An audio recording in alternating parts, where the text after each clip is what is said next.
अस्सलाम वालेकुम students, Karachi board YouTube channel की जानिब से फ़र्स्ट ईयर की फ़िज़िक्स हम स्टडी कर रहे थे। तो आज हम जो स्टार्ट करने जा रहे हैं चैप्टर, उसका नाम है चैप्टर नंबर 7।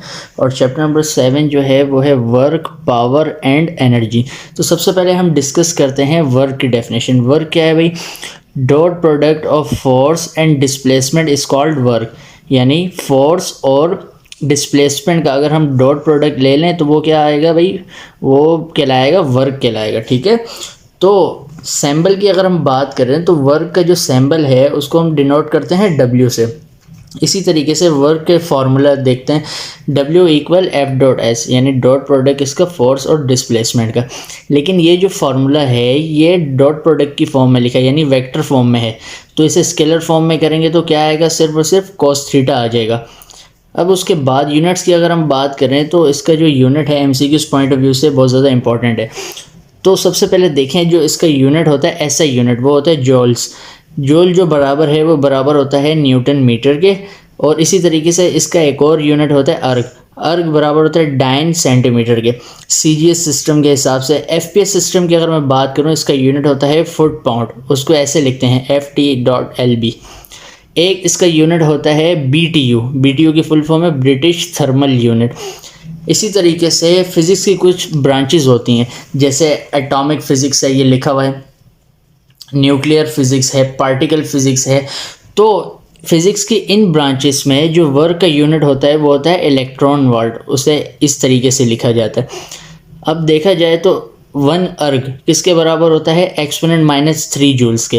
तो ये आपको अच्छे से याद रखना है। एंट्री टेस्ट के पॉइंट ऑफ व्यू से भी इंपॉर्टेंट है और एमसीक्यूज के पॉइंट ऑफ व्यू से भी ये इंपॉर्टेंट है। 1 BTU किसके बराबर होता है भाई?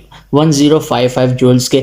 इसी तरीके से 1 इलेक्ट्रॉन वोल्ट ये किसके बराबर होता है? 1.6 एक्सपोनेंट -19 जूल्स के।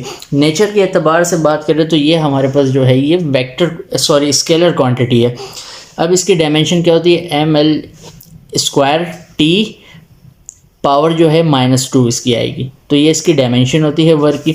अब जो हम डिस्कस करने जा रहे हैं, इसका एक पास पेपर का न्यूमेरिकल डिस्कस करने जा रहे हैं। 2015 के अंदर ये न्यूमेरिकल पूछा गया भाई। तो अ कांस्टेंट फोर्स की जो वैल्यू ये दी हुई है आपको, displaces an object from 3 to -6 और इसी तरीके से 14, 13, 9।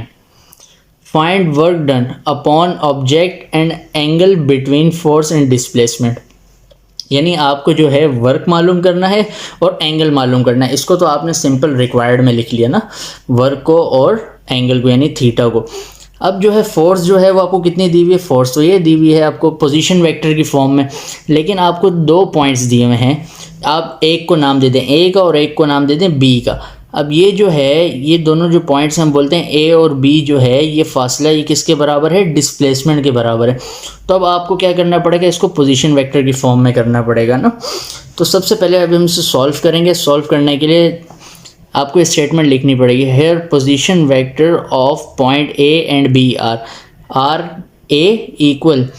अब जो वैल्यूज़ थी पहली वाली के साथ आई कैप लिख दें, दूसरी वाले के साथ J कैप लिख दें, तीसरी वाले के साथ K कैप लिख दें।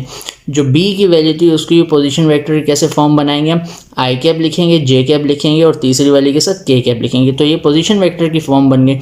अब जो है आपने क्या करना है? आपने तो सपोज किया था S बराबर होता है AB के। AB को मल्टीप्लाई करेंगे। मल्टीप्लाई ऐसे नहीं करेंगे, AB करना है ना आपने, A से B का फासला। तो क्या करेंगे भाई? B वाले पोजीशन वेक्टर में से A वाले पोजीशन वेक्टर को माइनस करेंगे। तो माइनस करने के लिए पहले B वाले की वैल्यू लिखी आपने, अभी जो फाइंड किया था, और माइनस का साइन डाला, फिर A वाले की वैल्यू लिखी। अब जो है माइनस प्लस ये हो जाएगा माइनस। इसी तरीके से माइनस प्लस, माइनस का 2J कैप आ गया, माइनस माइनस प्लस, प्लस का K कैप। ये वाली वैल्यू तो ऐसे ही लिख ली हमने। फिर उसके बाद जो आई कैप वाली वैल्यूज़ हैं उसको प्लस करेंगे तो हमारे पास क्या आ जाएगा? अब देखें, ये 14 है और ये माइनस का 3 है, दोनों को माइनस करेंगे तो 11 आई कैप आ जाएगा। 13 और 2 माइनस का, 13 में से 2 गए तो कितने बचे भाई? 11 J कैप। प्लस का बचा 9 और 6 दोनों K कैप के हैं, कितने हो गए भाई? 15 K कैप हो गया। अब हमने देखा था कि जो वर्क की डेफिनेशन होती है वो क्या? W equal F dot S। तो यहाँ पे जो फोर्स है उसकी वैल्यू रख देंगे हम, और यहाँ पे अभी जो हमने डिस्प्लेसमेंट मालूम किया उसकी वैल्यू रख देंगे। डॉट का मतलब दोनों आपस में मल्टीप्लाई हो रही हैं। 4 को 11 से मल्टीप्लाई किया तो 44, आई कैप डॉट आई कैप ये ख़त्म हो गई क्योंकि ये 1 होता है ना, प्लस इसके साथ कुछ नहीं मतलब 1 11 ज़ार 11 ही होगा, तो यहाँ पे हमने लिख दिया। 3 को 15 से मल्टीप्लाई किया तो 45 आंसर आएगा। अब इन तीनों वैल्यूज़ को जब प्लस करेंगे तो हमारे पास जो आंसर आएगा वर्क का वो क्या आएगा, 100 यूनिट्स। यूनिट्स इसलिए लिखा कि हमें न्यूमेरिकल के अंदर कोई इशारा नहीं दिया गया कि भाई ये जूल्स में है या इलेक्ट्रॉन वोल्ट में या इसका कोई यूनिट। जब भी कोई यूनिट का इशारा नहीं दिया जाता तो हम क्या करते हैं, वर्क के साथ लिख देते हैं यूनिट्स। अब हमने मालूम करना है एंगल। एंगल मालूम करने के लिए सबसे पहले जो है आप ये स्टेटमेंट लिखेंगे बाय फार्मूला ऑफ वर्क। आपको मैंने बताया था जब भी एंगल मालूम करना होगा तो आप क्या करेंगे, कॉस थीटा वाला फार्मूला लगाएंगे, W = FS cos theta. FS जो है ये क्या है, मल्टीप्लाई हो रहा है कॉस थीटा के साथ, FS उधर आके डिवाइड हो जाएगा। अब आप इसे इस तरीके से लिख लें, कॉस थीटा को पहले लिख लें इक्वल W/FS। इसको इक्वेशन नंबर 1 का नाम दे दें। इक्वेशन नंबर 1 का नाम क्यों दिया, क्योंकि भाई आपके पास जो है वर्क की वैल्यू तो है लेकिन F और S की वैल्यू मौजूद नहीं है, तो आपने क्या करना है, F का और S का अलग अलग मैग्नीट्यूड मालूम करना, फिर इसको इक्वेशन 1 में पुट करना है ना। तो सबसे पहले कैसे भाई इसको करेंगे, तो जो मैग्नीट्यूड का फार्मूला क्या होता है भाई, F = √I cap square plus J cap square plus K cap square. जो F का जो वैल्यू थी आई कैप की वो क्या थी 4, J की 1 थी और K की 3 थी। इन सब का स्क्वायर लिया और ऐड किया तो आपको √ में आ जाएगा 26, और फोर्स का क्या आंसर आ जाएगा 5.09। इसी तरीके से डिस्प्लेसमेंट की हम बात करें तो यही फार्मूला लगाएंगे आप, और उसकी वैल्यूज़ को आपने लिख दिया। इन सब का स्क्वायर लेंगे तो आपके पास आएगा 121 और 225।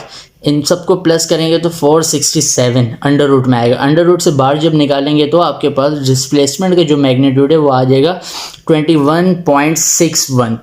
अब आपने क्या करना है, जो आपके पास इक्वेशन थी, इक्वेशन नंबर 1 आपने यहाँ से इम्प्लाइज कर दिया आपने यहाँ पे। कॉस थीटा तो ऐसे ही था, ऊपर क्या था वर्क था, वर्क हमारे पास आया था 100, तो वर्क की जगह पे वर्क की वैल्यू लिख दी।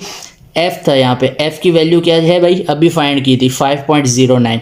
इसी तरीके से S था यहाँ पे, S की वैल्यू क्या है, ये भी अभी फाइंड की है 21.61। दोनों वैल्यूज़ को मल्टीप्लाई किया तो आपके पास आ गया 109.9, ऊपर 100 वैसे ही रहा। इन दोनों को डिवाइड करेंगे तो आपके पास आंसर आएगा 0.909। अब यहाँ पे हमें क्या चाहिए भाई, हमें तो एंगल चाहिए। इसके साथ जो फालतू है वैल्यू वो क्या है, वो कोस लिखा हुआ है। कोस इक्वल के उस साइड पे जाके कोस इन्वर्स हो जाएगा। फिर कोस इन्वर्स आप दबाएंगे, कैलकुलेटर में शिफ्ट दबाएंगे और कोस का बटन दबाएंगे तो क्या हो जाएगा, कोस इन्वर्स आ जाएगा। ये वैल्यू लिखेंगे 0.909, इक्वल का बटन दबाएंगे तो आपके पास आंसर आ जाएगा 24.6 डिग्री। डिग्री क्यों लिखा, क्योंकि जब भी हमारे पास एंगल की बात होती है, एंगल को हम किस में देखते हैं, एंगल का यूनिट क्या होता है, डिग्री होता है। तो इसकी 2 से 3 दफ़ा प्रैक्टिस करिएगा। आई होप आपको समझ में आया होगा।